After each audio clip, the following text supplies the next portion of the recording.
What's up, folks? Acid Roots here. So I've got a nifty little mode in Street Fighter Alpha 3. This is a new game I'm going to mess with, but luckily I was able to beat this whole mode in about 11 and a half minutes. So we're going to do this. This is Dramatic Battle, and essentially you can be Ryu or Ken or Julie or Junie, and you can have a 2-on-1 fight against the CPU. So I thought that this was a brilliant idea for fighting games because most of the time it's just 1 versus 1. And unfortunately, if you're not good at fighting games, that makes it really difficult to progress throughout those type games. And so this is the first Street Fighter game that did this. I mean, maybe it happened in Street Fighter Alpha 2, but I'm not sure about that. But this was outstanding. This is what, I bought this PlayStation game a long time ago, 20 years ago, mainly because of this mode. So it had some good stuff attached to it.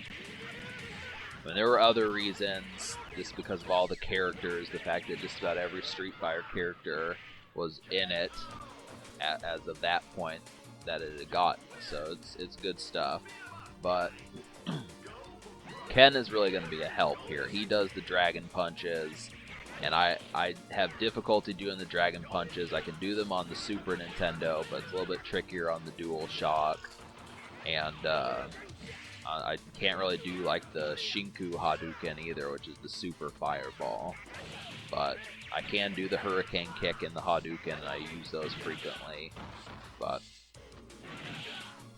And really, it's not even that the DualShock is bad for Street Fighter. I mean, it's probably the second best way to play Street Fighter besides the Super Nintendo. I think the Super Nintendo will pretty much always have one of the best control schemes for Street Fighter, but the DualShock is close, especially considering that the N64 did so terrible with fighting games. There was no Street Fighter game for it, so the PlayStation took over there. And it deserved to. I mean, this is a classic game, so this is kind of... But yeah, so we're going to fight Akuma, and he's typically one of the toughest characters in the game, but fighting him second kind of downplays his barrelness.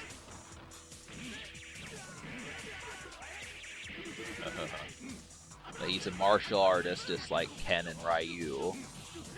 And in the Street Fighter comic, he actually fights Ryu and Ken just like this. Ken gets knocked out pretty quickly. But it works. It's fun shit. So you're going to find when you see the rest of this playthrough that Ken typically dives in more, but then I like to kind of make sure that Ken doesn't get knocked out, because I get the feeling that if it weren't for Ken, I'd probably suffer a rather easy defeat, just because even on one of the lower difficulties, this game is still tough as nails. It just doesn't listen. That's the thing. You say you don't want it, you do not want it to be difficult, but it winds up being that way anyways. Bison, Akuma, and Sagat are all terrible characters to fight in this. That's the thing. They're all bastards. So it just kind of happens to be the thing. But definitely grateful for Ken. And I'm not really sure about the Junie/Julie playthrough. I don't know if they fight like the same characters. I mean, I remember them from the Street Fighter days when I was obsessed with it. I remember they're kind of like part of like dolls. They're called like Killer Dolls or something like that. And Cammy is called like Killer Bee. And she has like memory problems, so she doesn't even remember what she's doing. And but they all, Cammy, Julie, Junie, and there's like 6 or 7 other dolls or something like that. I don't remember how many, but there's a bunch of them. And they basically are like M. Bison's assassins. So they're femme fatales, basically. I'm surprised that they haven't made like a movie or an animated movie about that. It'd be pretty neat. But I can whip Balrog's ass pretty good. I'm not wary of him. He's the strongest character out of all these guys, but the physically strongest. But he'll never kick you. That's the thing. He takes his boxing career seriously, but he will headbutt you. So kind of the thing there.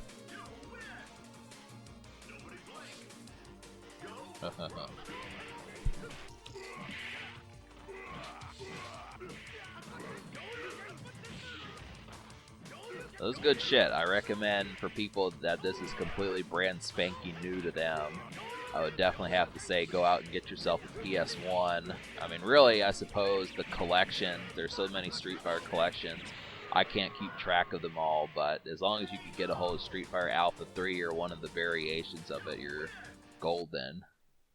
So, yeah, I mean, Capcom made dozens of Street Fighter games. That's the thing. I mean, honestly, this was one of the last ones I paid attention to. I mean, there was Street Fighter 4 and Street Fighter X Tekken, which I thought looked cool. And then Street Fighter went to complete 3D, and then I remember the Street Fighter EX games. I wanted one of those for the PS2, but yeah. This is why I like the PS1, is because it can be two-dimensional and three-dimensional. And, I mean, when it did two-dimensional games, it was awesome, just because, I mean, it was better, had better sound, and could do all those things. It's more powerful than the Super Nintendo, so it was definitely a treat. But Vega's kind of an ass clown. I mean, he's always jumping around and stuff, and he actually can fight both of us and hold his own. Had to give him a nice little uppercut to the jaw there. Yeah, the only real weakness to this mode is just the fact that you can't fight more than 6 opponents. If you could, it would be like hell. I remember there was like, I had the Street Fighter Alpha 3 game for the Game Boy Advance, and that dramatic battle lets you fight all of the characters, and there's like over 35 of them. But the thing about it was you didn't get to keep your health. I mean, in this, your health restarts back at full, but in that, if you got knocked out more than halfway, you had to deal with it. So if Ken gets knocked out, I mean, they would give him maybe like 10 or 15% health, but he'd essentially die within like the first 5 seconds if you didn't protect him. You got health as you got to the next enemy, so I liked it, but the Game Boy Advance is really barely powerful enough to handle this game. So, but I would like to fight all the characters, all 37, 39 of them, see how I do. Especially Shin Akuma and Evil Ryu. Those would be awesome to fight. Because typically, was seen as the toughest character in the game is Shin Akuma. He's the one that you really have to watch out for. But I've noticed, I mean, this is the thing, I mean, Sagat is not a pushover. I mean, he's a hulking monster of a character, and he spams the tiger attacks like crazy. So, Kat is in here with me, so I have to make sure she doesn't hit the spacebar key.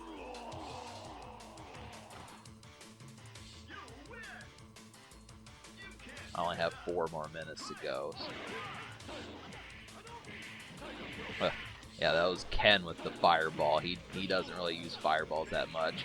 Ken's more of the Dragon Punch dude, and Ryu's more of the Hadouken. So, just have to cat down.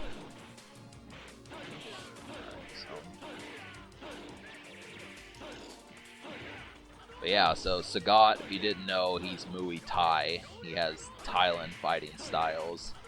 It's kind of funny, you know, when you think about it, Muay Thai is actually around on like UFC and stuff for complete fans of street fighting and that sort of thing.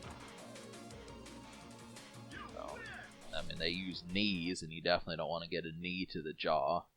Seen a couple Captain Falcon memes, and they always talk about wanting to be able to connect that knee attack.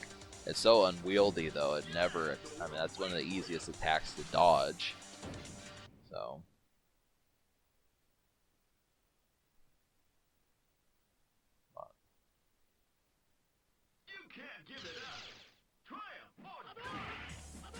But Bison is a bastard. I mean, he can easily handle 2 opponents. He could probably almost handle 3. I know they would never do that where it was 3 versus 1, but I mean, he probably would be one of the characters that could do it. It's just beautiful being able to have Ken as a helper. But yeah, when I finally beat this mode, you're gonna see that like there's no ending. I mean, you just get like a animated picture, and then that's about it. And it's too bad that they couldn't come up with like some scenes as far as saying, oh, Ryu and Ken went out for like pizza or some shit like that, just something. Ken took Ryu on a date, Ken and Eliza, and then Ryu was like third wheel or some shit like that. And Ryu never really gets a girlfriend, but Ken could have gotten him somebody. Would have been the thing.